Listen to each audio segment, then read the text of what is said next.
Time now for sports on 104.7 The Cave. Here's Ned Reynolds.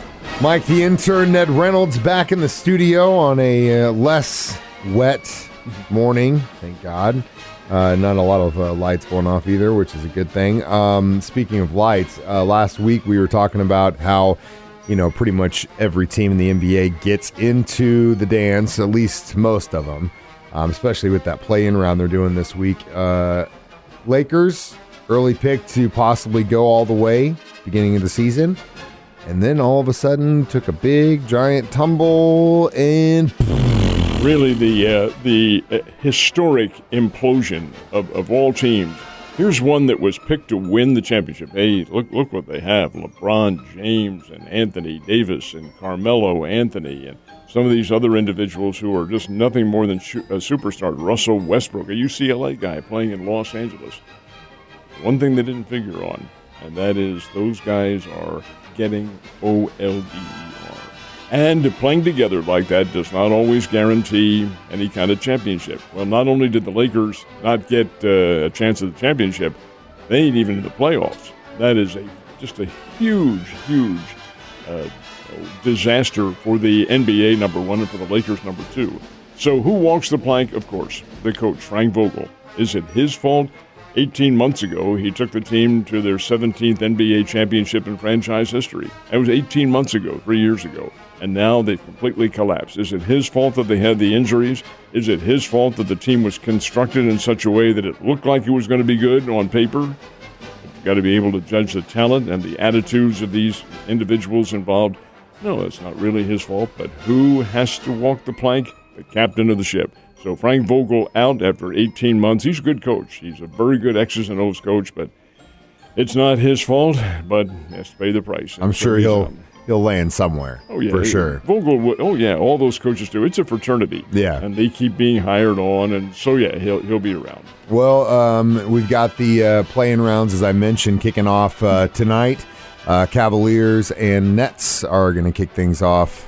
That's in the East. Mm-hmm. Then they have another one in the West. This is a very interesting series. This is the first time the NBA has tried this. And what is the focal point of having this play-in is to prevent teams from tanking. In other words, losing on purpose so they can get a high draft choice. There are 6 teams in the NBA who are automatically in. They're seeded 1 through 6, and they are into the playoffs regardless. Then you have 7, 8, 9, and 10 seeded. Right? What do you do with them? Well, we have the new play-in round. And the way it works is a little bit different from what they do in college. It's not one and done, at least with 7 and 8. 7 plays 8. Now, the winner, that's the end of it, he's in. That winning team automatically makes it. The losing team gets to play again. 9 plays 10 tomorrow night. Losing team in that one, out, gone. The winner plays the loser of that first game, 7 and 8, whoever loses that one. Plays number 9, or whomever it is that wins that 9 versus 10, and that team advances. So it's a guarantee of 2 games for 7 and 8, and a guarantee of at least 1 for 9 and 10, and that's the way it works in both conferences. Well, it's going to be interesting to see. I've been reading a lot of reports recently that the mayor of Kansas City has been putting a pretty big push to try and get professional basketball in Kansas City. You think that's ever going to happen? If it did, it would be a return, of course. Yeah. And this franchise, which is the Sacramento Kings, that's who they're after, has been everywhere. When I was a kid growing up, they were the Rochester Royals, Rochester, New York Royals. They moved to Cincinnati, became the Cincinnati Royals. Didn't last there, moved to Kansas City and became the Kansas City Kings. Moved to Omaha and became the Omaha Kings. Then they became the Kansas City / Omaha Kings, and now they're Sacramento. That poor franchise can't do a thing. What do you think of chances of them getting it? Well, I really, in all honesty, pro basketball didn't go well in Kansas City when they were there originally, and they were there for a number of years. We had them down here, Mike, for exhibition games at Hammond Center. This was before JQH Arena was built. Had them here a number of times. Very entertaining. Crowd showed up. Oh, I think we had 6,500, 7,000. It was a charity event in both, in every case they were down here. I remember once sitting in the press row, and the Kings played the Houston Rockets. And who comes out on the court? Moses Malone, right in front of me. I said, oh, my Lord, this man is bigger than I ever thought he was.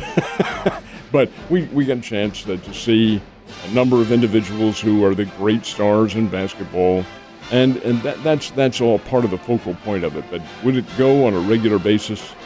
I don't know. Yeah, we'll Honestly, see. Don't know. We'll see. I mean, they got a real nice little center right downtown. Yeah, so. but they had one when the Kansas City Scouts of the National Hockey League were there, and that Yeah. Also, money talks. Speaking of which, 2 basketball Bears are out of the program. They're transferring. Where are they going? Yeah, there's no question about that. This is DeMarcus Sharp and Jamonte Black. They had declared for the transfer portal. Now, you can come back from the transfer portal and play for your original team, but these guys didn't have that in mind. They are going with Corey Gibson, an assistant coach of the Bears who was named head coach at Northwestern State in Natchitoches, Louisiana.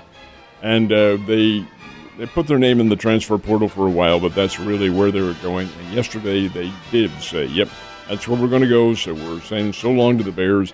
And Jamonte Black, who is Isaiah Mosley's buddy from Columbia Rock Bridge, and DeMarcus Sharp, who is from Charleston, Missouri, by way of Colby Junior College in Kansas. They're both going down to Northwestern State. Who are Northwestern State? Well, they play in the Southland Conference. Bears have played them before. Good program. Corey Gibson will do a really good job with them in Natchitoches, Louisiana, so that's where those 2 guys end up. We had a little bit of baseball happening yesterday. Any wins for the Missouri teams? Unfortunately, no, they were not. The Cardinals were rained out. They never got their game in. They stay at home and play the Kansas City Royals tonight and tomorrow afternoon.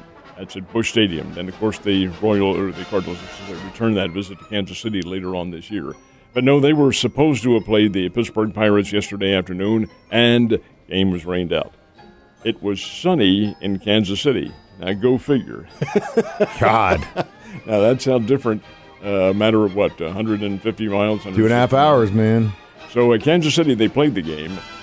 The Royals and the Cleveland Guardians. And the Guardians scored enough runs in the 8th inning to offset a Kansas City rally, and the Guardians won up by a score of 10-7. So it's a split of that series for the Royals, who now go to St. Louis and play the Cardinals tonight and tomorrow afternoon. Well, hopefully someone from Missouri gets a win tonight and tomorrow. The baseball Bears of Missouri State need a return to good fortune. They have not had a lot of great luck recently, but you think they can change tonight? They can hit the ball. That's one thing the Bears can do. They can hit.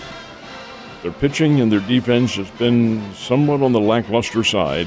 It cost them on Sunday, Mike, when they played Dallas Baptist. Dallas Baptist, incidentally, is the 19th ranked team in America. They are really, really good. Bears had them down 7-3. 7-3 in the 7th inning, and lost the game 17-7. So here is a team outscoring the Bears 14-0 at one stretch. And yes, Missouri State can hit, but their pitching is suspect. Tonight they play Oral Roberts. The game will be at Hammons Field. It'll start at 6:35. The Bears can beat Oral Roberts. They can beat any team they play, but they do have to concentrate, and yes, they need to change their mojo quite a bit. Incidentally, the Springfield Cardinals played last night as well down in North Little Rock, Arkansas, and fell to the Arkansas Travelers 4-3. It's unfortunate because, man, they've been really good up until the last couple of years. What do you think's happening? Recruiting?